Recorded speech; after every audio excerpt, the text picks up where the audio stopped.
ప్రభువారి లోకానికి వచ్చి ఈ లోకంలో ఆయన జీవించిన యొక్క 33.5 సంవత్సరాలు 33.5 సంవత్సరాల్లో 3.5 సంవత్సరాలు బాగా శ్రేష్టమైనవని చెప్పాలి. ఎందుకనంటే చాలా తక్కువ కాలంలో ఆయన ప్రకటించిన సువార్తే కానీ, ఆయన మాట్లాడిన మాటలే కానీ, ఆయన చెప్పిన పరలోకపు మర్మాలే కానీ, ఉపమానాల ద్వారా తెలియచేసిన ఆత్మీయ విషయాలే కానీ, ఇంతకు ముందు ఆయన ముందు కానీ తర్వాత కానీ భూమి మీద ఎవరు కూడా అలాంటి విషయాలు చెప్పిన వారు ఎవరు కూడా లేరు.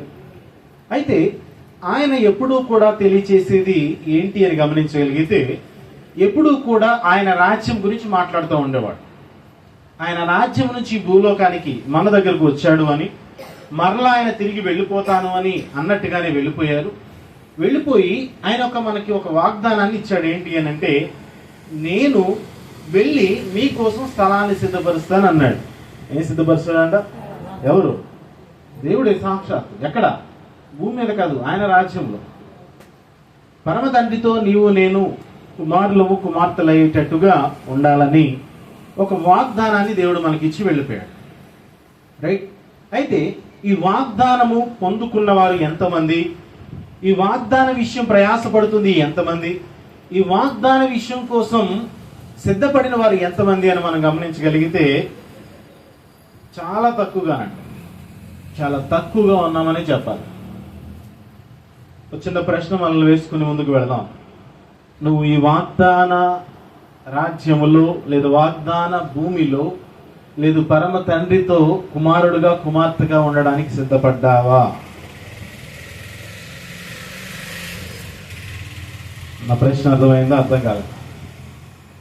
ఆయన రాజ్యంలో వారసుడుగా ఉండడానికి, వారసురాలుగా ఉండడానికి, ఆయనకు కుమారుడుగా కుమార్తెగా ఉండడానికి సిద్ధపడ్డావా? సిద్ధపడ్డావా? ప్రకటనలో చెప్తున్నాడు, ఇదిగో నేను త్వరగా వచ్చుచున్నాను, త్వరగా వస్తున్నా. అది ఎంతవరకు వచ్చింది అని అంటే, ఆయన మాట చెప్పిన దగ్గర నుంచి ఇంచుమించు 2000 సంవత్సరాలు, 1990 నుండి 2000 సంవత్సరాల మధ్య జరిగింది. అయితే వింటున్నాం కానీ నిజంగా వస్తున్నాడా? వింటున్నాం కానీ నిజంగా జరుగుతుందా అని గమనించగలిగితే, ఇక చెప్పాలి అని అంటే ఇంకా మేబీ మన టైంలోనే కూడా రావచ్చు. ఎప్పుడు? నిజంగానే మన కాలంలోనే రావచ్చు. జ్ఞానం కలిగిన ద్వారా దేవుడు తెలియజేస్తున్న విషయాలు. రైట్? అయితే ఈ వచ్చే టైంలో నీవు నేను ఎలా ఉండాలి, ఎలాంటి వ్యక్తులుగా ఉండాలి అనేది గమనించగలిగితే, అన్నిటికంటే ముఖ్యంగా మొదటి మాట నేను చెప్తాను. మత్తయి సువార్త 7:21 అంటాడు, ప్రభువా ప్రభువా నన్ను పిలుచు ప్రతివాడు పరలోక రాజ్యంలో ప్రవేశించడు గాని నా తండ్రి చిత్త ప్రకారము చేయువాడే పరలోక రాజ్యంలో ప్రవేశించును. దేవునికి స్తోత్రం. ఎవరి చిత్తం చేయాలి? మొదటిగా దేవుని చిత్తం చేయగలగాలి. దేవుని చిత్తం చేస్తేనే ఆయన రాజ్యంలో. అందుకే యేసు ప్రభువు వారు అంటూ ఉంటారు, నా తండ్రి చిత్తము లేనిదే నేనేం చేయను, నా తండ్రి సెలవు లేనిదే నేను ఏమీ చేయలేను, నా తండ్రి చిత్తము లేకుండా నేను ఏమి కూడా చేయడానికి కానీ, అనడానికి కానీ, స్వస్థపరచడానికి కానీ, బాగు చేయడానికి కానీ నేనేం చేయలేను. అంతే. ఎవరు చేయాలి? ఆయన ద్వారానే జరగాలి. ఆయన పలుకమనకుండా నేను ఒక మాట కూడా పలకలేను, ఆయన చేయమనకుండా ఏ పని చేయలేను అని ఎప్పుడు కూడా యేసు ప్రభు వారు ఎప్పుడు కూడా పాయింట్ చేసేది ఎవరి మీద అంటే తండ్రి మీదే. తండ్రి తండ్రి తండ్రి తండ్రి తండ్రి. ఇంకా మాట్లాడిన ప్రతి మాటకి కూడా తండ్రి యొక్క చిత్తాన్ని చేయడానికి భూలోకంలో ఆయన నివసించాడు అని చెప్పడానికి, ఆయన లాంటి వారు మరొక వ్యక్తి లేరు అని చెప్పడానికి కూడా అవకాశం ఉంది. దేవునికి స్తోత్రం. రెండు చేతుల పైకి దేవునికి స్తోత్రం. హల్లెలూయా. రైట్? అయితే ఈ చివరి దినాల్లో ఉన్న నీవు నేను ఆయన రాజ్యంలో ప్రవేశించడానికి ఎలాగున సిద్ధపడాలి, ఎలాంటి జీవితాన్ని కలిగి ఉండాలి అనేది ఈ రోజు నుండి కొన్ని విషయాలు ప్రతి వారం నేర్చుకోవడానికి ప్రయత్నం చేద్దాం. మత్తయి రాసిన సువార్త, మత్తయి సువార్త 24వ అధ్యాయము. జరగబోయే విషయాలను ఎరిగిన క్రీస్తు ప్రభువారు ఆయన తన యొక్క జీవితంలో ఏం జరగబోతుందో అనేది ముందుగానే తన శిష్యులతో మాట్లాడిన సంగతులు ఇవి. ఈ రోజు మనము నేర్చుకుంటూ ఉందాం. మత్తయి సువార్త 24వ అధ్యాయము 3వ వచనం దగ్గర నుంచి చదువుకుందాం.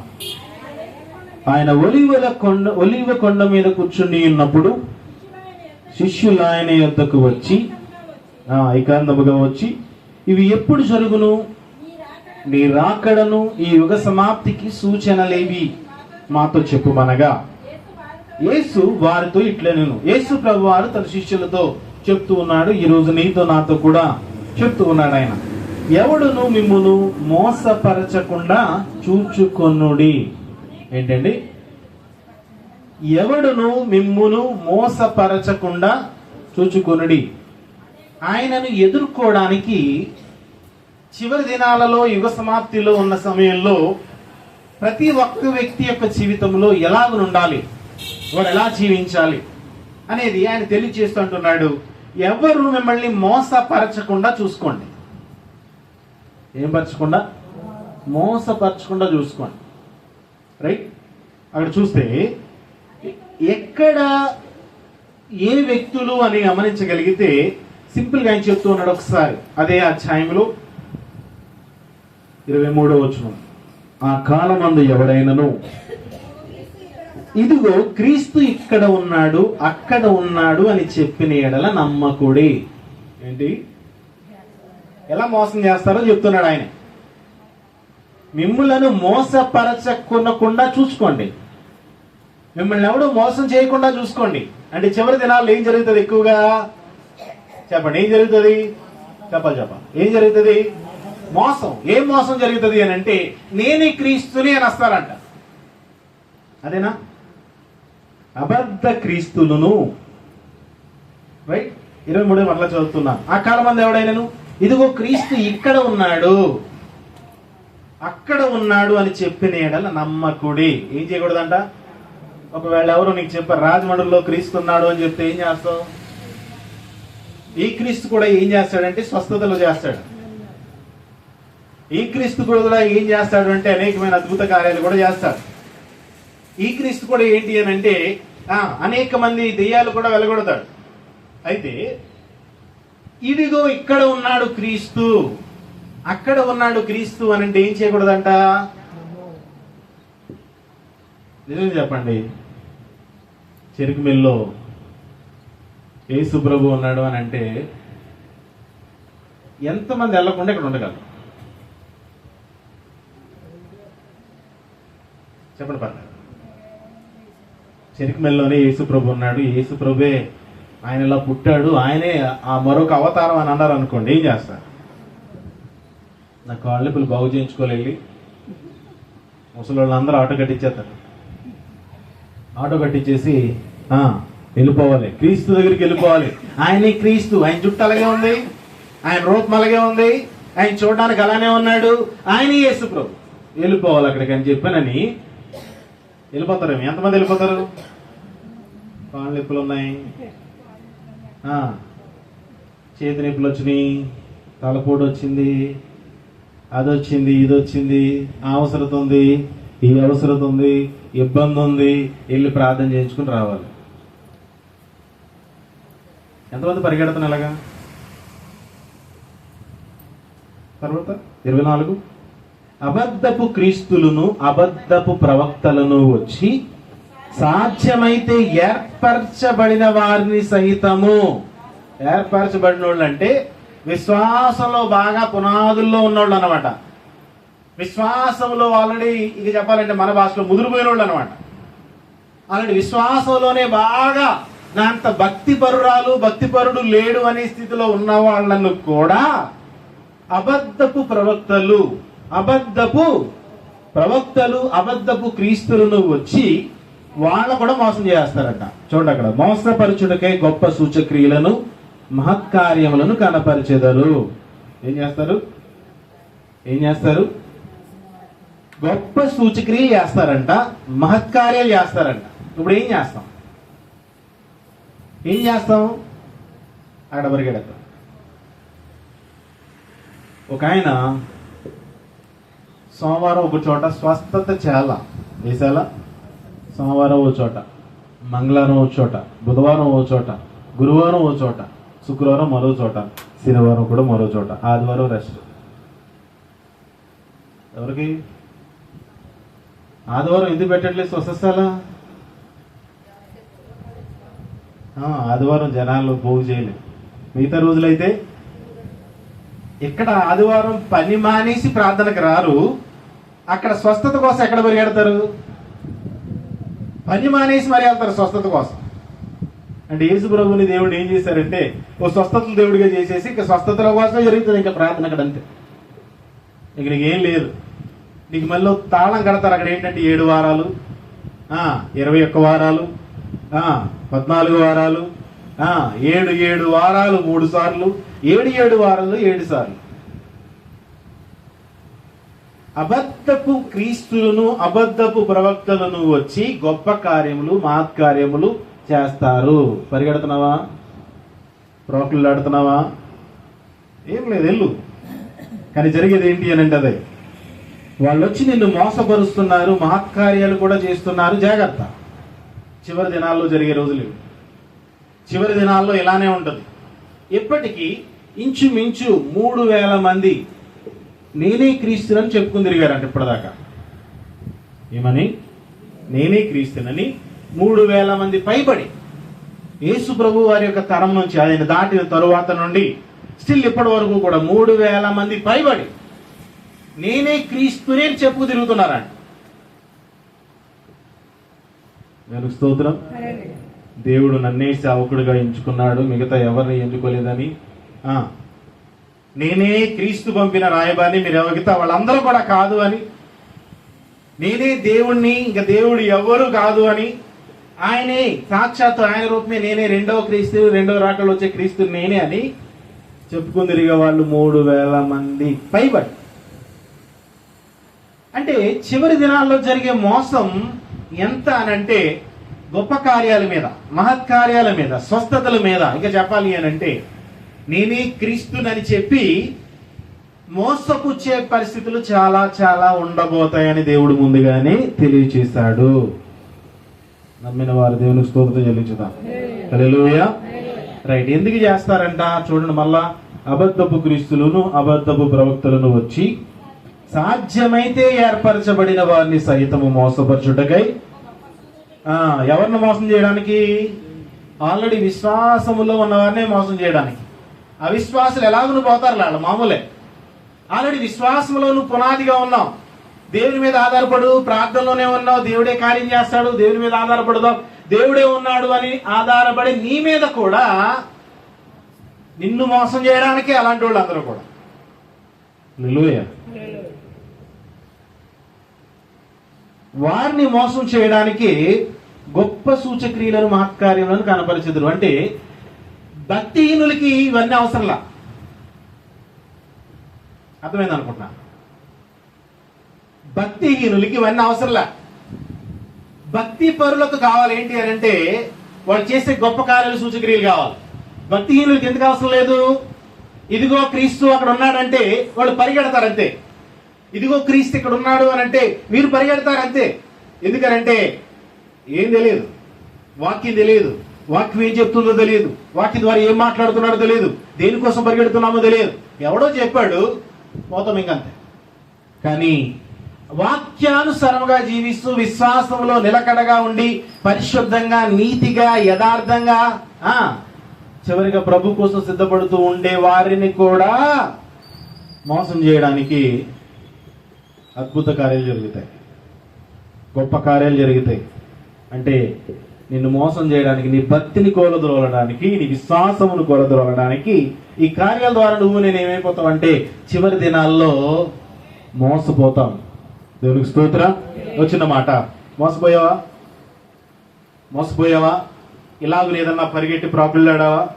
ఇలాగే అక్కడ క్రీస్తు, అక్కడ స్వస్థత, అక్కడ బాగు, అక్కడ ఇబ్బంది, అక్కడ మేలు జరుగుతుంది, అక్కడ ఇది జరుగుతుంది, పరిగెట్టావా? ప్రాకులాడావా? సింపుల్గా మాట చెప్తాను, నువ్వు మోసపోయావు. నువ్వు మోసపోయావు. కారణం ఏంటో తెలుసా? స్వస్థత అనుగ్రహించేవాడు క్రీస్తు, మనుషులు కాదు, సేవకులు కాదు, భక్తిపరులు కాదు, విశ్వాసులు కాదు, ఇంకెవరెవరెవరో కాదు. స్వస్థత అనుగ్రహించేది క్రీస్తే. నువ్వు ఎక్కడికి వెళ్ళాలి? ఏ పాదాల దగ్గరికి వెళ్ళాలి? ఎవరి దగ్గర బ్రతిమలాడుకోవాలి? పేదరాజుల పత్రికలో ఉంటది. నీకు స్వస్థత కావాలంటే ఒకటి, పెద్దలను పిలిపించుకో, నూనె రాయించుకుని ప్రార్థన చేసుకో, నీకు స్వస్థత అనుగ్రహం పడుతుంది అని ఉంటుంది వాక్యం. దేవునికి స్తోత్రం. ఏ పెద్దలు? సంఘ పెద్దలు. సంఘ పెద్దలు. ఆ సంఘ పెద్దలు కూడా ఎలాంటి వాళ్ళు? నీతిగా, పరిశుద్ధంగా, యథార్థంగా, మంచి పేరు, మంచి సాక్ష్యం కలిగిన వారే ఉండాలి. వాళ్ళు కూడా సంఘ పెద్దలు కదా అని చెప్పానని ఎవడు పడితే అని సంఘ పెద్ద అని పెట్టేసి కూర్చోబెడితే ఇక్కడ ఇది అవడానికి లేదు. అపోస్తలుల కార్యగ్రంథంలో అంటాడు, 7 ఎన్నుకున్నారు, వారు పరిశుద్ధాత్మ చేత నింపబడిన వారు, మంచి పేరు కలిగిన వారు, మంచి సాక్ష్యం కలిగిన వారు. అలాంటి పెద్దలను పిలిపించుకుని నూనె రాయించి ప్రార్థన చేయించుకోవాలంట.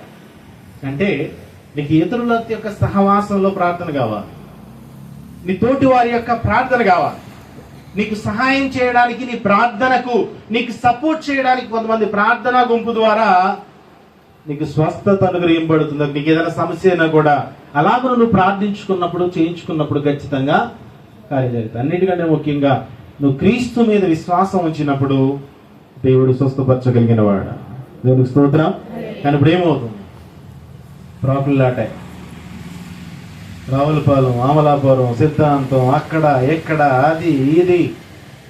ముదురులు కూడా ఎంతమంది వెళ్ళారు? సంవత్సరం కూడా ఎంతమంది తిరిగారు? కారణం ఏం లేదు, మోసపోయావు నువ్వు అంతే. నువ్వు మోసపోయావు అంతే. నువ్వు మోసపోవడానికి గల కారణం ఏంటి అని అంటే, అలాంటి దేవుడు ముందుగానే చెప్పాడు 2000 సంవత్సరాల క్రితం, చివరి దినాల్లో మోసం చేసే వాళ్ళు వస్తారు, చివరి దినాల్లో మోసపరచడానికే ఉంటారు, చివరి దినాల్లో వాళ్లే బోళ్ళంత మంది ఉంటారు అని దేవుడు ముందుగానే చెప్పేశాడు. ఒకవేళ నువ్వు మోసపోయేవేమో దేవుడు నీకు చెప్తున్నాడు, ఈ ఎవడును మిమ్మల్ని మోసపరచకుండా చూచుకొనడి. నిన్నెవడు మోసం చేయకూడదు. ఎందుకనంటే వాక్యపు లోతులో నీవు లేకపోతే నువ్వు మోసపోతావు. ఒకవేళ వాక్యపు లోతులో ఉన్నా కూడా గొప్ప కార్యాలకి, మహత్కార్యాలకి నువ్వు ఏమైపోతావు అని అంటే మోసపోతావు. వాళ్ళు నిన్నే మోసం చేయడానికి ప్రయత్నం చేస్తూ ఉంటారు. అంటే ఎక్కడున్నామని గుర్తుపెట్టుకోవాలి. ఇప్పుడు చివరి దినాలలో ఉన్నామని గుర్తుపెట్టుకోవాలి. దేవునికి స్తోత్రం, దేవునికి స్తోత్రం. 2 చేతులు దేవునికి స్తోత్రం. హల్లెలూయా, హల్లెలూయా, దేవునికి స్తోత్రం. రైట్, చెప్తున్నాడు దేవుడు ముందుగానే. ఈ వాక్యం నువ్వు చదివి ఉంటే ఎక్కడికి పరిగెట్టకుండా ఉందివేమో. ఈ వాక్యం ఎప్పుడైనా నువ్వు చదివి ఉండుంటే నువ్వు ఎక్కడా కూడా ప్రాకులు ఆడకుండా ఉందివేమో. బిడ్డ మోసపోయేవేమో, జాగ్రత్త. దేవుడు వాక్యం ద్వారా సెలవిస్తున్నాడు. ఇదిగో 25వ వచనం, ఇదిగో ముందుగా నేను మీతో చెప్పి ఉన్నాను కాబట్టి ఎవరైనాను ఇదిగో అరణ్యంలో ఉన్నాడని మీతో చెప్పినను వెళ్ళకుడి. ఈ వచనం చదవవా? ఈ వచనం చదివితే మనం ఎక్కడికి వెళ్ళాం? క్రీస్తు ప్రభు చెరికి వెళ్ళి ఉన్నాడన్నా వెళ్ళాం, క్రీస్తు రాజమండ్రిలో ఉన్నాడంటే వెళ్ళాం, క్రీస్తు హైదరాబాద్ లో ఉన్నాడంటే వెళ్ళాం, క్రీస్తు నిడదోళ్ళు ఉన్నాడంటే వెళ్ళాం, క్రీస్తు దేవరపల్లి ఉన్నాడంటే వెళ్ళాం. ఎందుకు? ఆయన ముందుగా చెప్పాడు కనుక,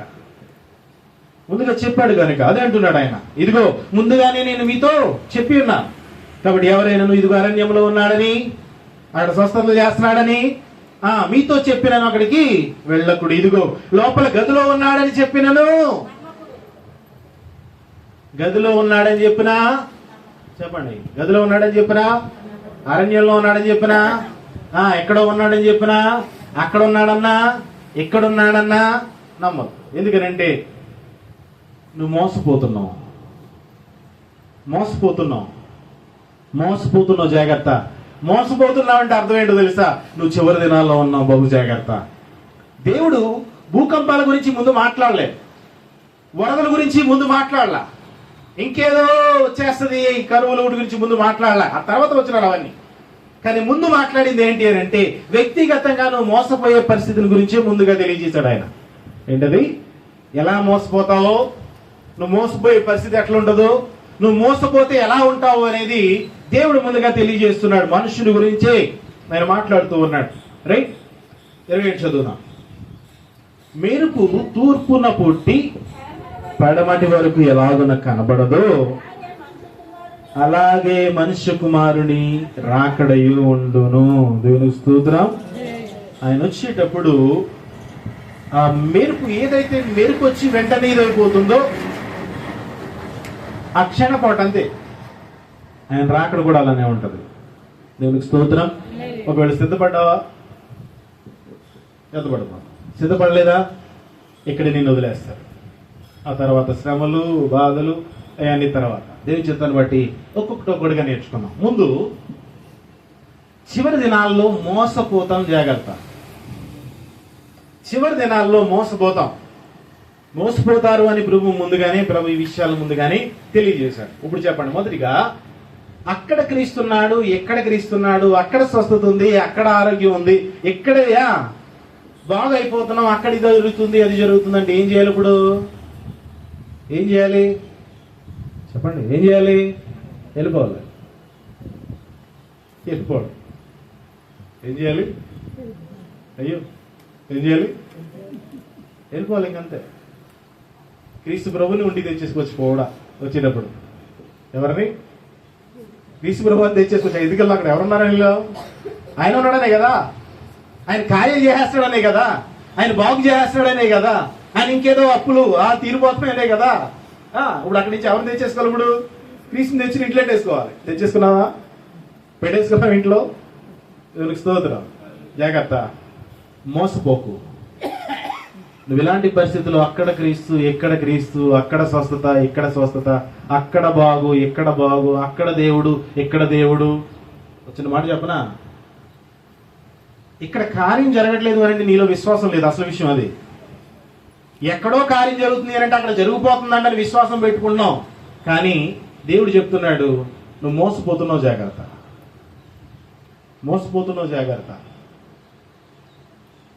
దేవుని మీద నువ్వు ఎక్కడ నిలబడి విశ్వాసంతో ప్రార్థన చేసినా నీ జీవితంలో కార్యం చేయడానికి ఆయన సిద్ధంగా ఉన్నాడు. నువ్వు రెడీగా, నేను రెడీగా లేవు. ఆయన సిద్ధంగా ఉన్నాడు.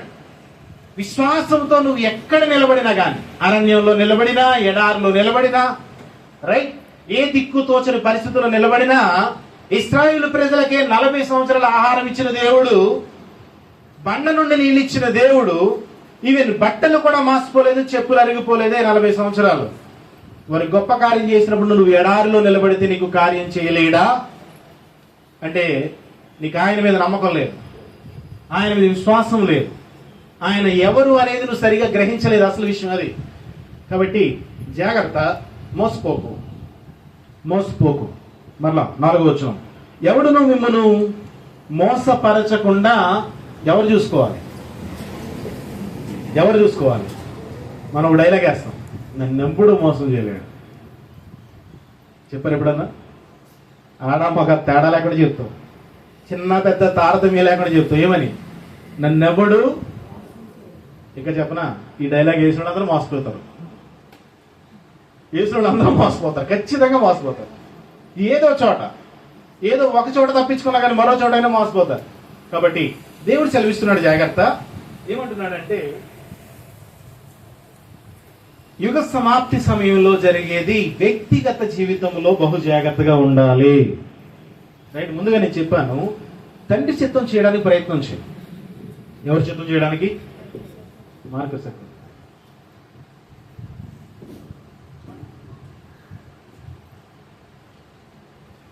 దేవుని రాజ్యంలో ప్రవేశించడానికి నీవు నేను చేయాల్సిన పని ఏంటి అని అంటే, తండ్రి చిత్తాన్ని ఎరిగి ఆ ప్రకారం జీవించాలి. దేవునికి స్తోత్రం.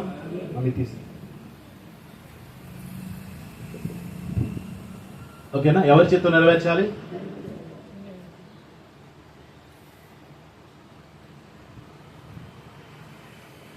తండ్రి చిత్తానుసారంగా నువ్వు బ్రతకగలిగితే చాలు, పరలోకి వెళ్ళిపోతావు. దేవునికి స్తోత్రం.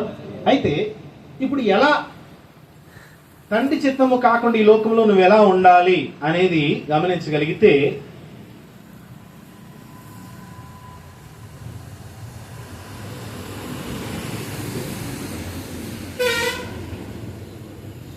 ఏం చేయాలి? మోసపోకుండా చూసుకోవాలి. నిన్నెవరు మోసం చేయకుండా చూసుకోవాలి. ఎవరు చూసుకోవాలి?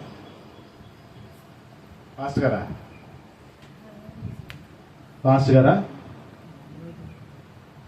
నువ్వు మోసపోకుండా ఎవరు చూడాలి? మళ్ళా చదవండి సార్, వచ్చిన మళ్ళా చదవండి. ఎవడను, అందరూ కలిసి చదవండి, అందరూ చదవండి ఒకసారి.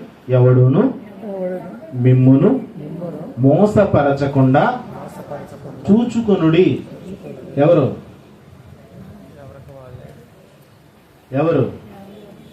చూసుకోవాలి? ఎవరు చూసుకోవాలి? నీకు నువ్వే చూసుకోవాలి. నిన్నెవ్వడో మోసం చేయకుండా నువ్వే చూసుకోవాలి. నువ్వు మోసపోతున్నా అంటే కారణం నువ్వే, ఎవరో కాదు. మళ్ళీ ఎవరి మీద నిందలెట్టక. నువ్వు మోసపోతున్నావు అని అంటే కారణం నువ్వే. వాక్యం అది చెప్తున్నాడు ఆయన. నిన్నెవ్వడూ కూడా మోసం చేయకుండా చూసుకో, జాగ్రత్త. దేవునికి స్తోత్రం. అంటే నిన్ను నన్ను ఎవరు ఏం చేయకూడదు అని అంటే, మోసం చేయకుండా ఉండాలంటే నువ్వు భక్తిలో సరైన స్టాండర్డ్స్ లో ఉండగలగాలి. సరైన పునాది నీకు నాకు ఉండాలి. నేను చెప్తూ ఉంటాను ఎప్పుడు కూడా, ఒక 2 గ్లాసులు ఉన్నాయి. సహోదరులు పాపం వచ్చి పాపం చాలా ప్రయాసపడుతూ ఉన్నారు. 2 గ్లాసులు ఉన్నాయంట. ఒక గ్లాసులో విషం ఉందంట. కానీ నేను ఏం చేశానంటే, అయ్యా ఇదిగో మంచినీళ్ళు అని తాగిచ్చానంట. నువ్వు అది తాగేస్తున్నావు, రేపేమైపోతావు? చచ్చిపోతావు. అది విషం. అది విషం అంటే ఏంటంట? యేసు ప్రభు గురించి అంట అది విషం అంట. ఓకేనా? అప్పుడు అంట ఇంకోటి ఏంటి అని అంటే, ఇంకొక మంచి గ్లాస్ ఉంది, అందులో మంచినీళ్ళే ఉన్నాయి కానీ విషం అని చెప్తున్నాను, అది నువ్వు పుచ్చుకో. అదేంటంట? వాళ్ళ గురించి, అది ఆ ప్రవక్త గురించి. ఇది విషయం అంటే ఇది మంచినీళ్ళు అన్నా కూడా నువ్వు పుచ్చుకుంటావు, కానీ కారణం ఇది మంచినీళ్ళు అయినా కూడా పుచ్చుకోవు నువ్వు. ఇలాంటిది. కాబట్టి నువ్వు జాగ్రత్త అని నీకు నాకు నేర్పిస్తారు వచ్చి. సింపుల్ గా చెప్తున్నాను, నువ్వు వాక్యం చదవనోడు అయితే నీకు చూపించే మాట, మరియా అతడిని చూచి రబ్బూని అనుకున్నది ఉండదు. ఇంకా రబ్బూని అని పిలిచేనని ఉండదు వాక్యం అంతే. నువ్వు చదువుతావు, అవునా యేసు ప్రభు ప్రవక్తేనా, దేవుని కుమారుడు కాదా, ఆయన ప్రవక్త మాత్రమేనా, ఇంతవరకు తెలియక నేను ప్రార్థనకి వెళ్ళిపోయానే, ఇంతవరకు తెలియక నమ్ముకున్నానే, ఇంతవరకు గుళ్ళో తిరిగానని చెప్పానని నీ ట్రాక్ తప్పించి నేను మోసం చేస్తారు. వాళ్ళ పై వచనాలు చదవరు. పైన ఉంటది, అతడు తోటమాలి అనుకుని రబ్బూని అని పిలిచిందంట. నిన్న చదవను, నువ్వు చదవు, వాక్యం చదివితే నీకు తెలుస్తుంది. చదవు. కాబట్టి నువ్వేం చేస్తావు అంటే క్రైస్తవుల నుంచి కాస్త పోతావు పక్కదారిలో.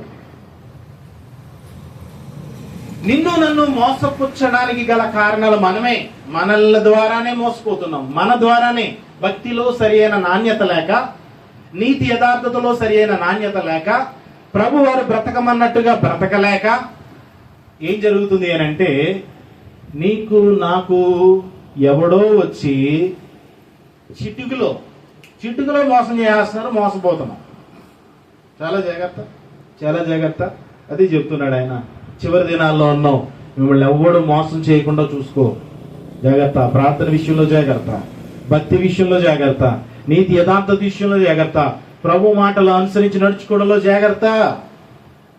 మోసపోకు, దేవుడు వెక్కిరింపడ్డాడు. జాగ్రత్త, చాలా జాగ్రత్త. రైట్, కొన్ని మాటలు చదువుకుందాం. ఎఫెసీయులకు రాసిన పత్రిక 5వ అధ్యాయం 6వ వచనం చదువుకుందాం. పౌలు ఎఫెసీయులకు రాస్తూ 5వ అధ్యాయం 6వ వచనం చదువుకుందాం ఒక్కసారి. 5వ అధ్యాయం 6వ వచనం. వ్యర్థమైన మాటల వలన ఎవడును మిమ్మును మోసపరచనీయకుడి. మొదటిగా చెప్తూ ఉన్నాడు దేవుడు. ఎలా మోసపడకూడదు, ఎలా మోసపడకుండా చూసుకోవాలి అని అంటే, వ్యర్థమైన మాటలు, ఏదో పనికిమాలిన విషయాలు, లేనిపోని సొల్లు కబుర్లు, రైట్, లేనిపోనివన్నీ చెప్పి కథల రూపాన ఉపమానాలు, ఇది కాదు. చాలా జాగ్రత్త. వ్యర్థమైన మాటల వలన ఎవడును మిమ్మును మోసపరచనీయుడి. ఈ వ్యర్థమైన మాటలు ఏం చేస్తాయంటే మనం మోసపోయేలా చేస్తాయి. నేను అంతా ఇంత, అంత కాదు, ఇంత కాదు, అలా కాదు, ఇలా కాదు. జాగ్రత్త. వ్యర్థమైన మాటల వలన మోసపోతాం. ఈ డిగ్రీల వలన దేవుని ఉగ్రత అవిధేయులైన వారి మీదకి, ఒకవేళ నువ్వు ఎలాగన మోసపోతే దేవుని యొక్క ఉగ్రత నీ మీదకి నా మీదకి వస్తుందంట. 2 చేతులు పైకెత్తి ఒకసారి దేవునికి స్తోత్రం చెల్లించుదాం. హల్లెలూయా. 2 చేతులు దేవునికి స్తోత్రం. హల్లెలూయా. రైట్. వ్యర్థమైన మాటలు, ఈ మాటల ద్వారా మేమైపోతాము అంటే మోసపోతాం.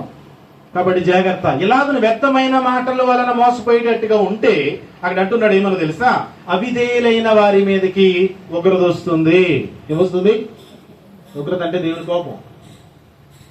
దేవుని కోపం వస్తుంది. నువ్వు ఇలాగ ఓరకనే వ్యర్థమైన మాటల వల్ల మోసపోతూ ఉంటే దేవుని ఉగ్రత వస్తుంది. గట్టికో, మీరు అట్టి వారితో పాలివారై ఉండకుడి. ఎవరితో? ఉగ్రత ఎవరికి వస్తుందో వాళ్ళతో పాటు ఉండొద్దు అన్నాడు ఆయన.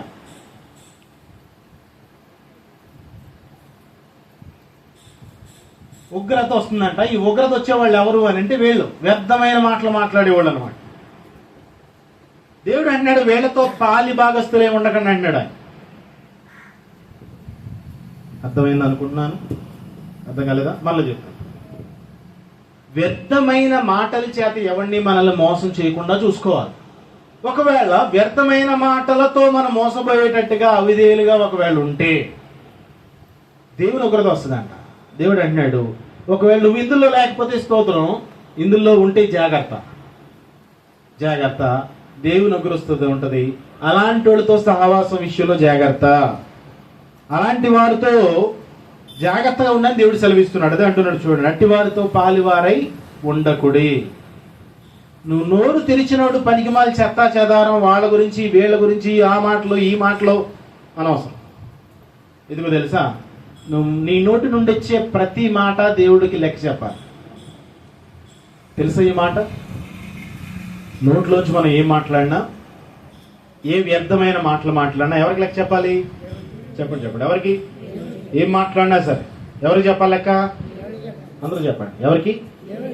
మరి మాట్లాడేవాడు భయపడుతున్నావా? భయపడుతున్నావా? పక్కల గురించి మాట్లాడేటప్పుడు, ఎవరో తప్పు గురించి మాట్లాడేటప్పుడు, ఎదుటివారి లోటుపాట్ల గురించి మాట్లాడేటప్పుడు భయపడుతున్నామా? ఏమని అడగడానికి దేవుడు నువ్వెందుకు మాట్లాడో అలా వాళ్ళ గురించి అనేది ఇరుపుతాను లెక్కడిది అని చెప్తావు. చాలా జాగ్రత్త, చాలా జాగ్రత్త. వ్యర్థమైన ప్రతి మాటలో కూడా దావీదు గారు లెక్కలోకి వస్తాయి. వ్యర్థమైన ప్రతి మాట ఏమవుతుంది అని అంటే ఉగ్రతను తీసుకొస్తాం. చివరి దినాల్లో ఉన్న బహు జాగ్రత్త. నువ్వు మాట్లాడినప్పుడు నేను వింటూ ఉంటాను, మన వాళ్ళందరూ మాటలు వింటూ ఉంటాను, ప్రార్థనకి వెళ్ళే వాళ్ళ మాటలు. రీసెంట్గా దేవుని తెలుసుకుని భక్తులు ఆత్మీయతలు ఎదుగుతున్న వారి మాటలు అబ్జర్వ్ చేస్తూ ఉంటాను. మనోళ్ళు 100 పదాల్లో గట్టిగా 5-6 పదాలు మాట్లాడతారండి దేవుడి దయ వలన, దేవుడి వలన అని. కానీ ఈ మధ్య దేవుని తెలుసుకునే అన్యులు దేవునిలోనికి వచ్చిన వారు వాళ్ళ మాట్లాడినప్పుడు వింటుంటే 100కి 90 పదాలు దేవుని మాటలే, దేవుని గురించే, దేవుడి దయే, దేవుడి వలనే, దేవుడే అని చెప్తున్నా. ఈ మాట నిజంగా చెప్పగలుగుతున్నామా? లేదు. ఎంత భయంకరం అయిపోయిందంటే ఇలాంటి నన్ను ఏమనుకోద్దు, నిజం చెప్తున్నాను. ప్రార్థనకి వెళ్ళే వాళ్ళమే అబద్ధాలే ఆడుతున్నాం. ప్రార్థనకి వెళ్ళే మనమే పనికిమాల పనులన్నీ చేస్తున్నాం. ప్రార్థనకి వెళ్ళే మనమే దేవుడు అంటే భయం లేకుండా ఈరోజు మనల్ని చూసే అన్యుడికి కూడా మాదిరిగా లేకుండా అయిపోయాం.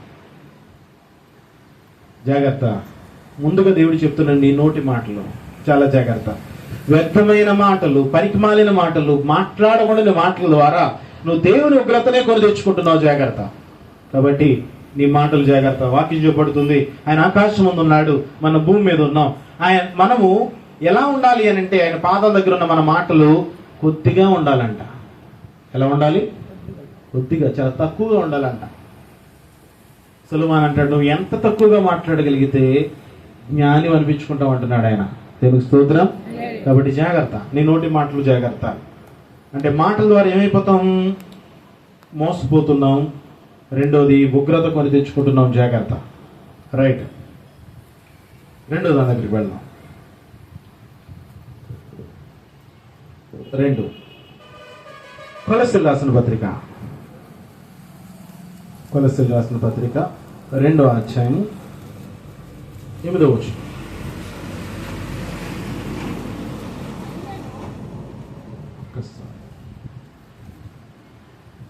కొలస్సీలకు 2:8 చదవండి.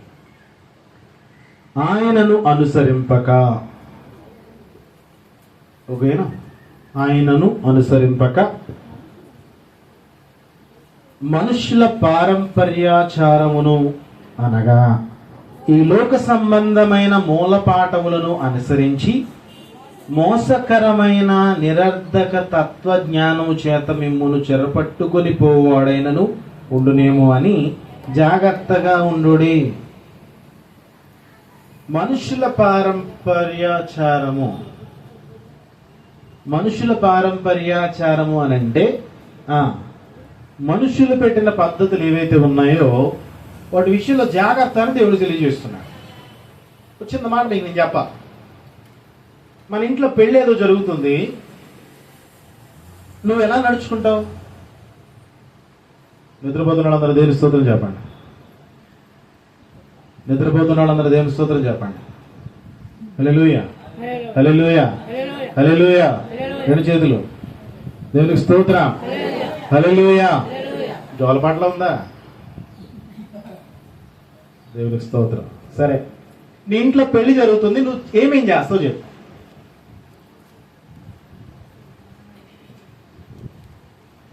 నీ ఇంట్లో పెళ్ళి ఉంది, ఏం చేస్తావు? అయ్యో, అసలు మీ పిల్లలకు పెళ్ళిళ్ళే చేయనట్టు చూస్తున్నాను ఇంకా. మాకు అసలు పెళ్ళి ఎలా చేయాలో కూడా తెలియదండి. అంతేనా?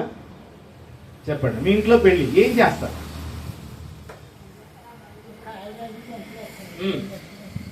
పెళ్లి డేట్ ఫిక్స్ చేయాలి, ఏం చేస్తారు? పంతుల దగ్గరికి వెళ్ళి సిగ్గేనుందా నీకు? నీకేనా సిగ్గేనుందా? ఎవడన్నా వచ్చి పాస్టర్ గారి దగ్గర ప్రార్థన చేయించుకుంటాడా? నువ్వెందుకు అక్కడ దిగుతూ ఉంటావు? అక్కడెక్కడ బాకులు ఆడతావు ఎందుకు? ఆ డేట్ పెట్టకపోతే నీకు ముహూర్తం అవదా? పెళ్ళి అవదా? ఆ డేట్ పెట్టకపోతే నీకు శోభనం జరగదా? ఆ డేట్ ఎట్టకపోతే నీ పుట్టినరోజు జరగదా? ఆ డేట్ ఎట్టకపోతే నీ ఇల్లు గడవదా? ఆ డేట్ ఎట్టకపోతే నీకు ఇల్లు ఓపెనింగ్ అవదా? ఆ డేట్ ఎట్టకపోతే ఇక్కడ ఫంక్షన్ జరగదా? ఆ డేట్ ఎట్టకపోతే చచ్చిపోయి దినం కూడా జరగదా? సిగ్గేమన్నా నీకు? వాక్యం చదివితే ఇలాంటి పనులు దూరంగా ఉంటాం. ప్రార్థనకు వస్తున్నాం, బాప్తీసం పొందేసాం, అయినా నీకు సిగ్గులేదు.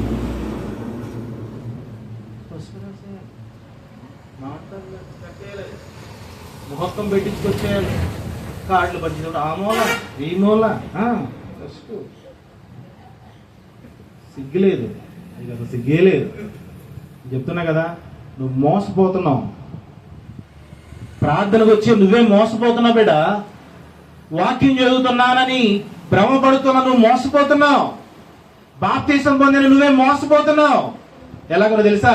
మనుషుల పారంపర్యాచారాల ప్రకారం జీవిస్తూ నిన్ను నువ్వు మోసం చేసుకున్నావు. ఎక్కడో ఒక ఎత్తు అయితే ఉంటారండి పనికిమాల వాళ్ళు, అందరూ ముసలోళ్ళు. ఈ చెడగొట్టేస్తాడు వచ్చి. చచ్చిపోయిన వాళ్ళు కూడా ఆ చచ్చిపోయినోడు కనీసం వచ్చి కదా టిఫిన్ ఎట్టరో భోజనం ఎట్టరో కాదంత బట్టలు ఎవరు కానీ, ఆ చావు బ్రతుకులు ఉంటే కాస్త హాస్పిటల్ 10 పట్టుకెళ్ళమ్మా ఖర్చు పెట్టమ్మా అని ఎవడెవడ కానీ, ఆ చచ్చిపోయే దగ్గర అలా తిప్పు, తలెంటి తిప్పు, ఎలా తిప్పకూడదు, వెనక తల తిప్పు. చచ్చినోడికి ఏంటి? నువ్వు తల తూర్పు నేటి చెడు ఏమైనా దిగొచ్చేస్తాడా, బతికొచ్చేస్తాడా? ఈ ముసలి బ్యాచ్, ఈ 15 బ్యాచ్ ఒకటి ప్రార్థనకి వెళ్ళని బ్యాచ్. ఇదంతా ఈ బ్యాచ్ ఉన్నంత వరకు కూడా ఈ పిల్లల కుటుంబాలు ఎవరైతే వాక్యం తెలిసిన వాళ్ళు కూడా అలాగే నాన్న, అలాగే చిన్నాన్న, అలాగే పెదనాన్న. నీకైనా సిగ్గుందా? మనుష్యుల పారంపర్యాచార ప్రకారం నువ్వు జీవించొద్దన్నాడు. నువ్వు మోసపోతున్నావు, జాగ్రత్త. నేను చెప్తున్నాను, నువ్వు బాప్తిస్మం పొంది దేవుని సన్నిధికి వస్తూ ఎవరి దగ్గరకో వెళ్ళి ఏదో పెట్టించుకుని వచ్చావు అని అంటే నువ్వు ఇక్కడ కూర్చోవద్దు. వెళ్ళి బయటికి పోయి ప్రశాంతంగా వారానికి రోజుకు గుడికి వెళ్ళి చక్కగా ఎంజాయ్ చేయి. ప్రార్థనకు రాక. నీకు ప్రార్థన అవసరం లేదు, నీకు దేవుడు అవసరం లేదు, నీకు దెయ్యం కావాలి, దెయ్యంతోనే ఉండు. అటు గొంతేసి ఇటు గొంతేసి పాస్టర్ గారు రాత్రి 2 గంటలకి శంకుస్థాపన అయ్యారు. దెయ్యం తిరిగే టైంలో శంకుస్థాపనానికి ఎక్కడున్నావు? ఏం చేస్తున్నావు? ఏ ఆచారాలు అనుసరిస్తున్నావు? తీతు 1:16 చదవండి. తీతు 1:16. ప్రార్థనకి వెళ్ళి నీనా జీవితాలు ప్రవర్తనలు బాగోలేక, ప్రార్థనకు వెళుతున్న నీనా యొక్క ప్రవర్తన బాగోలేక తీతు అక్కడ వారికి రాస్తున్న పరిస్థితులు. పౌలు గారు తీతుకు రాస్తే ఏమంటున్నాడు చూద్దాం, చదవండి. దేవునిని ఎరుగుదుమని వారు చెప్పుకొందురు. ఏంటంట? ఎవరు? దేవుణ్ణి ఎరుగుదుమని చెప్పుకునేవారు ఎవరు? మనమే. అసహ్యులను, అవిధేయులను, ప్రతి సత్కార్యము విషయము భ్రష్టులై ఉండి మంచి పనులు చేయడానికి ఒప్పుకోరు. నువ్వు మంచి పని చేస్తానంటే ఒప్పుకోరు, నువ్వు కూడెడతానంటే ఒప్పుకోరు, ఎవడు ఆకలితో ఉన్నాడంటే ఒప్పుకోరు, నువ్వేదో మేలు చేస్తావంటే ఒప్పుకోరు. ఏం చేస్తారంటే భ్రష్టమైన పనులు చేయడానికి, దేవునికి వ్యతిరేకమైన పనులు చేయడానికి, దేవునికి అవిధేయులుగా కాకుండా ఉండే పనులు, అవిధేయులుగా ఉండే పనులు చేయడానికి వెళ్ళి పురుకొల్పుతా ఉంటారు. ఒకవేళ నువ్వు ఇందులో వరకు ఇప్పటి వరకు ఎప్పుడన్నా ఉండుంటే నువ్వు మోసపోయావు. నువ్వు ఇలాంటి ప్రయత్నాలు ఇప్పటి వరకు ఏమైనా చేసుంటే నువ్వు మోసపోయావు. ఏమైపోయావు? మోసపోయావు. ఇక్కడ దేవుడు అదే అంటున్నాడు. వాళ్ళు పేరుకి దేవుని ఎరుగుదమని చెప్పుకుంటారు కానీ వాళ్ళు చేసే పనులు అసహ్యత పుట్టిస్తున్నాయట దేవునికి.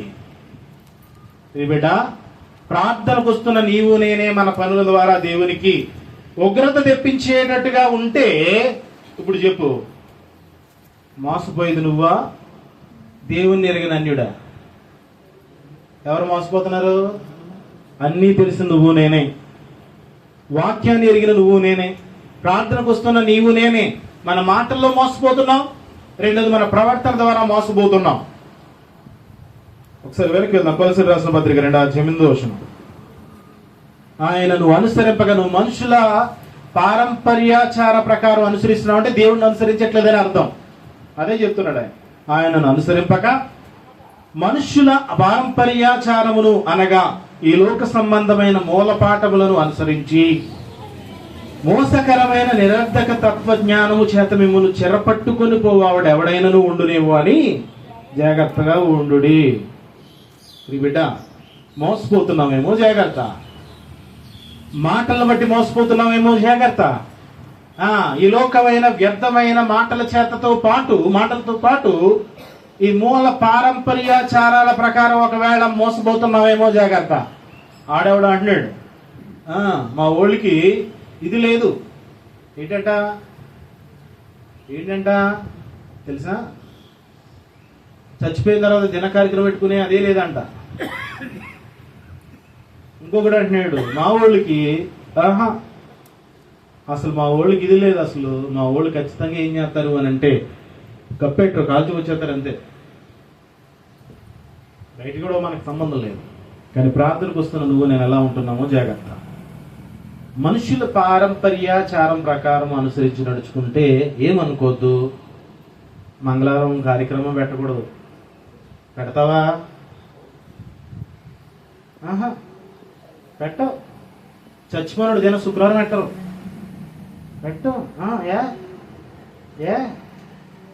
ఏ చెప్పాడు, మా తాత చెప్పాడు పెట్టకూడదని.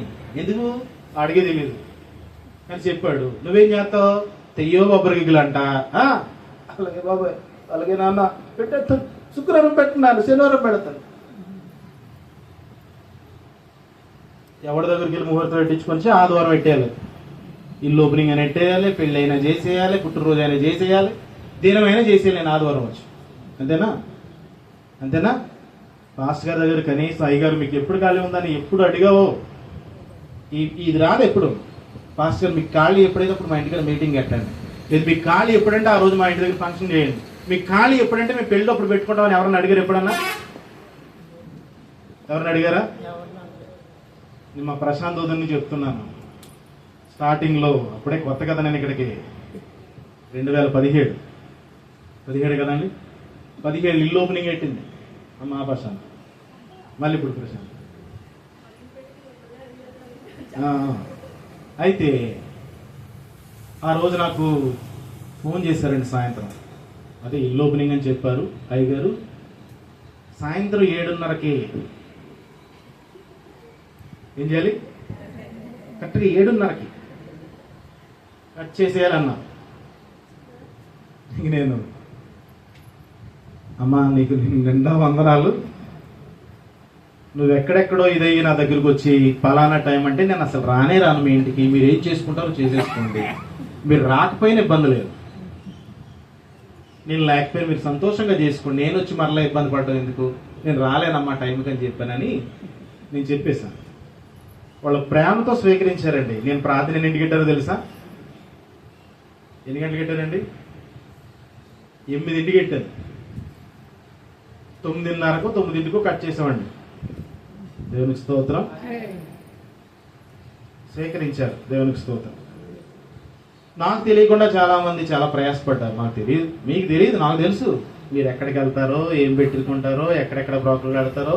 అయ్యగారు ఎక్కడికి వెళ్ళలేదు అయ్యగారు. ఓ రోజు మాస్టర్ గారు ఫోన్ చేసి పలానా రోజు పెళ్ళి అంటున్నాడు. అయ్యగారు ఏంటి పెళ్ళి? ఎప్పుడు? పలానా రోజా? అయ్యో ఆ రోజు 100 పెళ్ళిళ్ళు ఉన్నాయి అయ్యగారు, ఏ పెళ్లికి వెళ్ళాలి అర్థం కావట్లేదు. అంటే మీరు అదే రోజు పెట్టుకున్నారా అంటే ఉన్నాయా, మరి ఎక్కడికి వెళ్ళలేదు అయ్యారు. తర్వాత రోజు పెట్టుకోవచ్చు కదా, నీకు పెళ్లి ఇబ్బంది ఏముంది. ఫాస్ట్ గారు అయినా నువ్వే పెట్టుకోకపోతే అంత దరిద్రంగా బ్రతుకుతున్నాం. బిడ్డ జాగ్రత్త. ఈ లోక పారంపర్యాచారాల ప్రకారం నువ్వు నేను బ్రతుకుతా ఉంటే ఏమవుతున్నావు? మోసపోతున్నాం. ఏమవుతున్నాం? మోసపోతున్నాం. ఎవరిని అనుసరించట్లేదు అని అంటే, ఇంక చెప్పాలి అని అంటే దేవుణ్ణే అనుసరించట్లేదు. దేనికోసం? ఈ పనికిమాల ఆచారాలు, ముహూర్తాలు, పనికిమాల చెత్త చెదారం కోసం. నీకు లేవేమి, వాళ్ళు ఏదో పడుతున్నారు వాళ్ళకవి. నీకు కాదు, నీకు కాదు, నాకు కాదు. రోజులతో నీకు ఏ భేదం లేదు. మరో సంఘటన చెప్తున్నాను. అన్ని తెలిసి నువ్వే మంగళవారాలు శుక్రవారాలు నీసి తినకుండా యాత్రం ఉన్నారు. ఎవరైనా ఎక్కడ అలాగా? ఏమై బిడ్డలు బాగా తింటున్నాయి.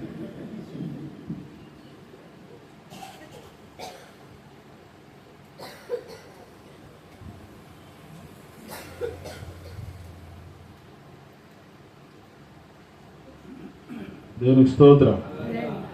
ఇప్పుడు చెప్పండి, మనం మోసపోతున్నామా మోసపోవట్లేదా? వ్యక్తిగతంగా మాట్లాడుకుందాం. నువ్వు మోసపోయావా? పోయావా? మోసపోయావా? ఎవరి దృష్టిలో? ఎవరి దృష్టిలో? పాస్టర్ గారు నేనేం చేస్తాను, ఏడు సార్లు అని మాట్లాడి పట్టించుకోలేను ఇంకా. కానీ ఎవరి దృష్టిలో నువ్వు మోసపోయావు? దేవుని దృష్టిలో నువ్వు మోసపోయావు. మోసపోయే వాళ్ళ మీద ఏమొస్తుందంట? ఉగ్రత. ఉగ్రత వస్తుంది, జాగ్రత్త. దేవుని స్తోత్రం. 3వ వచనం భాగాన్ని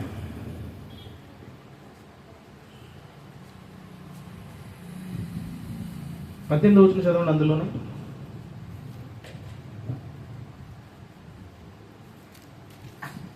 కొలస్సీ 2:18. 2:18. అతి వినయాసక్తుడై దేవదూతారాధన యందు ఇచ్చగలిగి తాను చూచిన వాటన్నింటినీ గూర్చి గొప్పగా చెప్పుకొనుచు తన శరీర సంబంధమైన మనస్సు వలన ఓరక ఉప్పొంగుచు శిరస్సును హత్తుకొనని వాడెవడును మీ బహుమానమును అపహరింపనీయకుడి. ఈ శిరస్సు మూలముగా సర్వ శరీరము కీళ్ల చేతను నరముల చేతను పోషింపబడి అతుకబడినదే దేవుని వలన కలుగు వృద్ధితో అభివృద్ధి పొందుచున్నది. దేవునికి స్తోత్రం. సింపుల్ గా చెప్పాలి ఏంటంటే, మీకున్న బహుమానాన్ని ఎవరు అపహరింపనీయొద్దు. అర్థమవుతుందా? సింపుల్ గా చెప్పాను, ఇందాక అన్నాను. ప్రార్థనకు రానోడు వచ్చి ప్రార్థనకు వచ్చే నిన్ను కంట్రోల్ చేస్తున్నాడు. అవునా? అవునా? నిజమేనా? ప్రార్థనకు రానోడు వచ్చి ప్రార్థనకు వచ్చి బాప్తిస్మం పొందిన నిన్ను కంట్రోల్ చేస్తున్నాడు. అవునా? అదే అన్నాడు ఆయన, నీ బహుమానాన్ని ఎవడు దొంగతనం చేయకుండా అపహరించకుండా చూసుకో అన్నాడు. అర్థమైందా? అంటే ఇప్పుడు నేను ఎవరు కంట్రోల్ చేయకూడదు? ఎవరు కంట్రోల్ చేయకూడదు? మన ఈ మధ్యన ఒక చిన్న సుబ్బారావు గారు చనిపోయిన యొక్క టైంలో, చనిపోయిన తర్వాత 2 రోజులు ఒక ఆయన వచ్చాడు. వచ్చి అలా కాదు ఇలా కాదు, మా వాళ్ళు ఎప్పుడు కూడా 9వ రోజే పెడతారు, 9వ రోజు జరుగుతుంది కార్యక్రమం అని అన్నాడు. తీరా 9వ రోజు ఏదో మంగళవారం వచ్చిందంట. ఏ వారం? మంగళవారం వచ్చిందంట. పెట్టిన కార్యక్రమం పెట్టండి. నేను ఒక మాటే అన్నాను, అయ్యా నువ్వు ప్రార్థనకి వెళ్తావా అన్నాను. అయ్య బాబోయ్, మా పాస్టర్ గారు ఆయన ఆడ ప్రార్థనకి వెళ్ళిపోతాను అన్నాడు. అవతల పో అన్నాను. ఇక్కడి నుంచి అవతల పో, నువ్వు రోజుల గురించి మాట్లాడేటట్టు ప్రార్థనకి వెళ్ళేటట్టు అసలు మాట్లాడే ఇక్కడ అవతల పో అన్నాను. నువ్వు నీ యొక్క భక్తి విషయంలో, నీ యొక్క అనుసరించే విషయంలో జాగ్రత్త. మనుషుల పారంపర్యాచార ప్రకారం నువ్వు చేస్తే ఏం లేదు. నిన్ను వాడు అపహరించుకుపోతున్నాడు అంతే, నీకున్న బహుమానాన్ని అపహరించుకుపోతున్నాడు అంతే. కాబట్టి నువ్వు జాగ్రత్త. నీ మాటల విషయంలో, వ్యర్థమైన మాట్లాడే వారి విషయంలో జాగ్రత్త. రెండవది, ఇహలోక పారంపర్యాచార ప్రకారం అనుసరించి నడుచుకోవడంలో ఉంటున్నావేమో జాగ్రత్త, చాలా జాగ్రత్త. ఇంక ఈ తర్వాత ఈ వాక్యం విన్న తర్వాత కూడా నువ్వు ఎక్కడికన్నా పరిగెట్టి ముహూర్తం పెట్టించుకొచ్చి నా దగ్గరకు వచ్చి అన్నావా, ఆ రోజు నీ చర్చిలో కనపడితే నేనే కొట్టేస్తాను.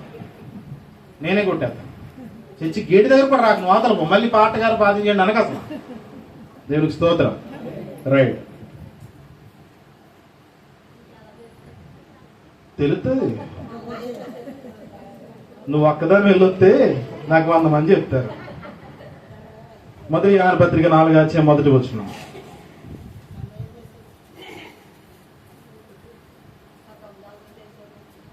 మొదటి యోహాను పత్రిక 4:1 ప్రియులారా, అనేకులైన అబద్ధ ప్రవక్తలు లోకములోనికి బయలు వెళ్ళి ఉన్నారు కనుక ప్రతి ఆత్మను నమ్మక ఆయా ఆత్మలు దేవుని సంబంధమైనవో కావో పరీక్షించుడి. ప్రియులారా, అనేకమైన అబద్ధ ప్రవక్తలు లోకములోనికి బయలు వెళ్ళి ఉన్నారు. చిన్న మాట నేను మిమ్మల్ని అడగా, మీ ఎదుటనున్న సేవకుడు, ప్రవక్త నిజమైన ప్రవక్త లేకపోతే అబద్ధ ప్రవక్త అనేది ఎలా గుర్తిస్తావు? చెప్పండి, ఎలా గుర్తిస్తావు? అమ్మా, తెల్ల బట్టలు వేసుకుంటున్నాను నేను. అమ్మ, తెల్ల బట్టలు వేసుకున్నా మా భారత గారు, అవి మామూలు కదా, కానీ పరిశుద్ధుడు. ఏ బట్టలు? అసలు మొత్తం వైట్ అండ్ వైట్, చెప్పులు వైటే, సాక్స్లు వైటే. ఇప్పుడు నేను పరిశుద్ధుని అయిపోతానా బట్టలు వేసుకున్నంత మాత్రం? సరే, నువ్వు ఎలా గుర్తిస్తావు?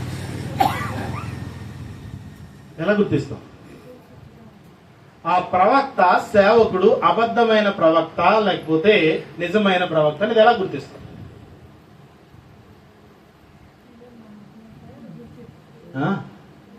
సరే, ఏరా నాన్నగారు అడుగుతాను. మీ దగ్గర పంచదార వచ్చింది అనుకో, లేదా బియ్యం వచ్చినాయి. ఆ బియ్యం ప్లాస్టిక్ బియ్యమో మంచి బియ్యం ఎలా తెలుస్తుంది? ఎప్పుడు తెలుస్తుంది? వండితే తెలుస్తుంది, వండకపోతే తెలియదు కదా. అంతేనా? కడిగేటప్పుడు కూడా తెలుస్తుంది అంట, తేలిపోతాయంట. ప్లాస్టిక్ బియ్యం పైకి తేలిపోతూ ఉంటాయంట. ఓకే, సరే. అయితే ఇప్పుడు సేవకుడు, ప్రవక్త అది నిజమైన దేవుడు ఎన్నిక చేయబడిన ప్రవక్త లేదా? అక్కడ చూడండి, ఆ మాట చూడండి. ప్రియులారా, అనేకమైన అబద్ధ ప్రవక్తలు లోకములోనికి బయలు వెళ్ళి ఉన్నారు. దేవుడు పంపించాడా? వాళ్ళకు వాళ్ళు వెళ్ళారా? దేవుడు పంపించాడా? వాళ్ళకు వాళ్ళు వెళ్ళారా? దేవుడు పంపించాడా? చదవండి, మళ్ళా చదవండి. ప్రియులారా, అనేకులైన అబద్ధ ప్రవక్తలు లోకములోనికి బయలు వెళ్ళి ఉన్నారు. అనేక మంది అబద్ధ ప్రవక్తలు లోకములోనికి బయలు వెళ్ళి ఉన్నారు.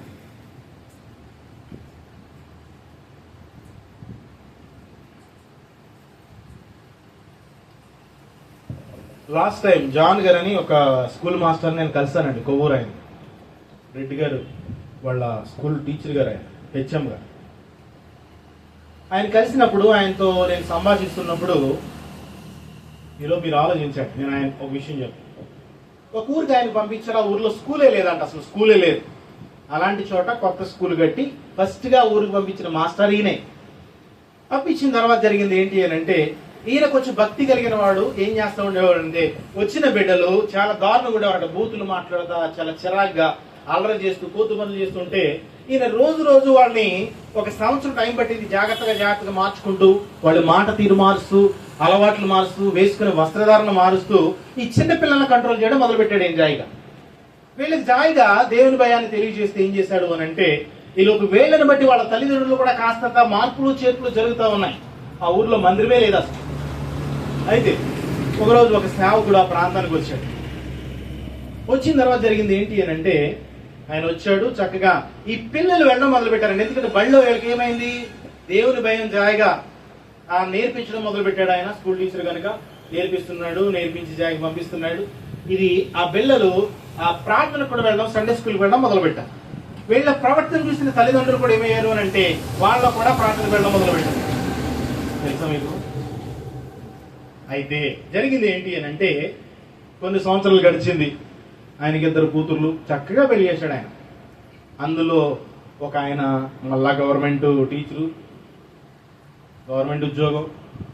అయితే ఆ పెద్దల నుండి దేవుడు పిలుచుకున్నాడండి, సేవకి, బిడ్డ నువ్వు దేవుని సేవకు రా, ఉద్యోగం విడిచిపెట్టి అని చెప్పని మాట్లాడుతూ ఉంటే, ఈ అల్లుడు ఏం చేశాడంటే, మాంగారు దేవుడు నన్ను పిలుస్తున్నాడు, నన్ను సేవ చేయమంటున్నాడు దేవుడు, నేను రిజైన్ చేసి నేను సేవకు వచ్చాడని సిద్ధంగా ఉన్నాను అన్నాడు. అప్పుడు ఈ పాస్టర్ గారు అన్నాడు, బాబు సమయం ఇంకా రాలేదు బాబు, వెయిట్ చేయి, సమయం ఇంకా రాలేదు, ముందు నేను చెప్తాను బాబు అంటాడు. తీరా ఓ రోజు ఈ దగ్గరకు వచ్చి, నాకంటే ఉద్యోగం లేక సేవకు వచ్చానండి, ఆయనేమో ఉద్యోగం మానే సేవకు వస్తాను అంటున్నాడు ఏంటండి అన్నాడంట. ఎవరో ఎవరో ఇప్పుడు ఏమనాలి, ఏమనాలి? అనేక మంది అబద్ధ ప్రవక్తలు బయలుదేరి వెళ్ళి ఉన్నారు, వెళ్ళిపోయారు ఆల్రెడీ. ఎందుకు? బతకలేక బడి పంతులు అయితే మీ కాలంలో, ఇప్పుడు ఈరోజు బ్రతకలేని వాళ్ళందరూ పాస్టర్లు అయిపోతున్నాం, నాతో సహా, నేను కూడా ఉన్నాను అందరూ. బతకలేని వాళ్ళందరూ పాస్టర్లు అయిపోతున్నాం. దేనికోసం? ఒక ఇంటికి వెళ్ళి ప్రార్థన చేస్తే ఒక 50 రూపాయలు 100 రూపాయలు వస్తాయి, ఆదివారం కానుకలు వస్తాయి, జాయిగా సర్వ్ అయిపోతాం, బ్రతికించి ఇంకంతే. అదే చెప్తున్నాడు ఆయన. అనేక మంది అబద్ధ ప్రవక్తలు బయలుదేరి వెళ్ళి ఉన్నారు. మరి ఇప్పుడు నువ్వు ఎలా గుర్తిస్తావు? నువ్వు చూసే సేవకుడు, ప్రవక్త, అబద్ధమైన ప్రవక్త, దేవుని చేత పంపబడిన వాడా, లేదా ఆయనకాయ బయలుదేరి వచ్చిన వ్యక్త? ఎలా గుర్తిస్తావు? ప్రవర్తనను బట్టి, మాటలను బట్టి. మరి సేవకులు మీ ముందు ఎలా ప్రవర్తిస్తారు?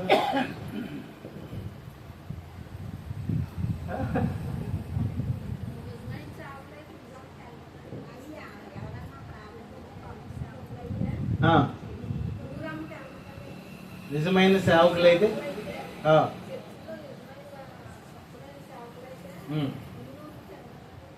అంటే అర్థం కాదు.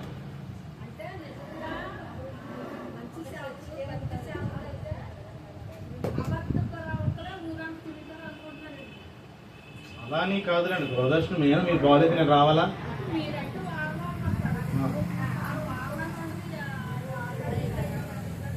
అలా కాదు, ఇంకా క్లారిటీగా చెప్పండి, ఇంకా కొన్ని ఆలోచించి చెప్పండి, పర్లేదు. నేను ఈ రోజు ముగిస్తాను, అవసరమైతే వచ్చే వారం వీటి గురించి ఇంకెక్కువ మాట్లాడు.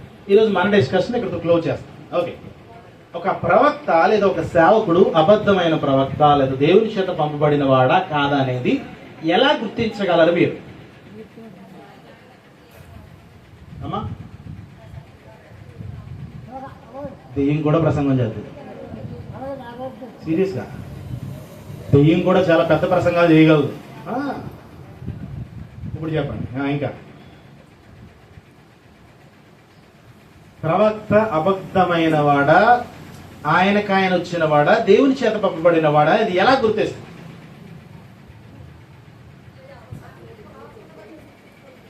అమ్మా,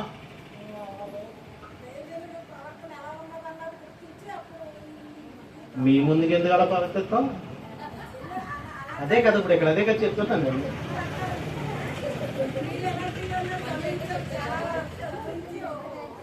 చెప్పండి సీతమ్మ, చెప్పండి.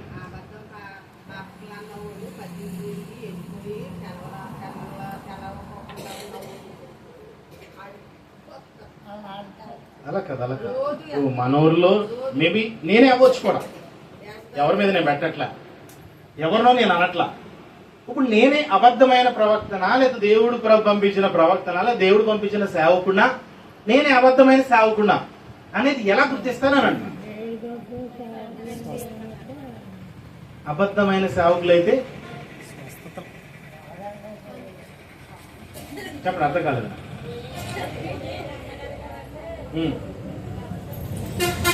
ఓకే, ఎక్కువ కాలం ఉన్నారు కనుక నిలబడ్డారు అని. ఓకే, ఇంకా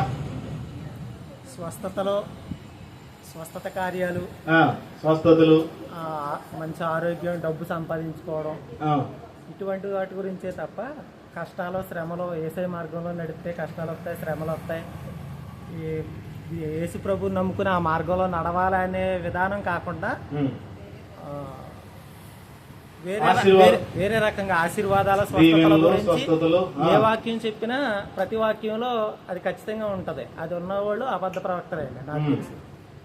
ఓకే, అంటే ఆయన చెప్పింది మీకు అర్థమయ్యేలా నేను చెప్తాను. అదేంటి అని అంటే, ఆయన ఏమంటాడంటే తన స్వలాభం కోసం చూసుకుంటూ, వాళ్ళ బాగు కోసమే చూసుకుంటూ, అంటే నేను బాగుండాలి, మీరు ఎలా పోయినా నాకు అనవసరం, అది లెక్క. అలా ఉంటూ మిమ్మల్ని ఎప్పుడు కూడా ఆశీర్వదింపబడు, దీవింపబడు, అలా ఉండు, ఇలా ఉండు తప్ప నువ్వు ఇలా ఉంటే దేవుని రాజ్యానికి వెళ్ళవు, ఇలా ఉంటే ఇదవ్వు అనేది ఆయన ఉద్దేశం. అంతేనా? రైట్. ఇంకెవరైనా ఎలా గుర్తిస్తాం చెప్పండి.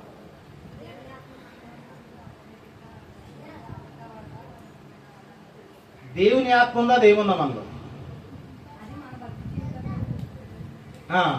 అంటే ఎందుకు ఈ మాట చెప్పాలి అంటే, దావీదులో దేవుని ఆత్మ చేత ప్రేరేపింపబడ్డాను అని అనుకుని జనాభా లెక్క లెక్కించేశాడు. 80,000 మంది చచ్చిపోయారా? మరి దేవుని ఆత్మ దేవాత్మ అంటే 2 క్రోనికల్, 2 క్రోనికల్స్ ఉంటుంది, 2 దినవృత్తాంతాల గ్రంథాలు, అతడు సాతాను చేత ప్రేరేపింపబడిన వాడని అంటారు. ఓకే, అంటే మనలో దేవుని ఆత్మ చేత నింపబడితే మనం గ్రహించగలం. దేవుని ఆత్మ అయితే ఎవరిని చూసినా మంచి సేవకులని. రైట్. ఇంకా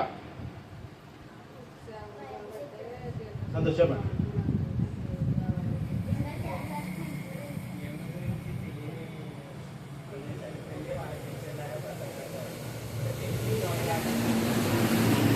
సేవకులు అంతా అదే కదా.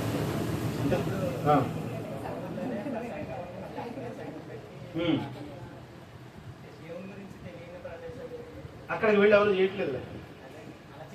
సింపుల్ గా చెప్పాలంటే దుద్దుకుని ఇంకా మార్చబడలేదు, అవునా? కానీ పక్కెళ్ళి చెరికి మీద సువార్త ప్రకటిస్తే ముందు నీ ఊరు కోసం ప్రయాసపడు. ఈ మధ్యన ఏజెన్సీ అని చెప్పానని వెళ్తున్నారు, మంచిదే, కాదనట్లేదు. కానీ ఉన్న ఊర్లో మన ఇంటి పక్కన మనోళ్ళ దగ్గర సాక్ష్యం లేకుండా, ఎదురింటోడి దగ్గర సాక్ష్యం లేకుండా ఎక్కడికో వెళ్ళి సువార్త ప్రకటిస్తే ఎక్కడవుద్ది? నేను ఎప్పుడు చెప్తూ ఉంటాను, నీ క్యారెక్టర్ చాలా ఇంపార్టెంట్, నీ వ్యక్తిత్వం చాలా ఇంపార్టెంట్. ఎందుకంటే నీ వ్యక్తిత్వాన్ని బట్టే దేవుని నా మహింపరచబడాలన్నా దూషింపడాలన్నా, ఈ ప్రవర్తన ద్వారానే దేవునికి మహిమ కలగాలన్నా అది దేవుని అవమానం కలగాలన్నా. కాబట్టి జాగ్రత్త. వచ్చే వారం ఈ అబద్ధ ప్రవక్తలు ఎట్లుంటారు, వారి క్రియలు ఎలా ఉంటాయో కొన్ని విషయాలు ముందుకు వెళదాం. దేవుడు ఇచ్చిన మాటలు మన వెనుకలో దీవించును గాక.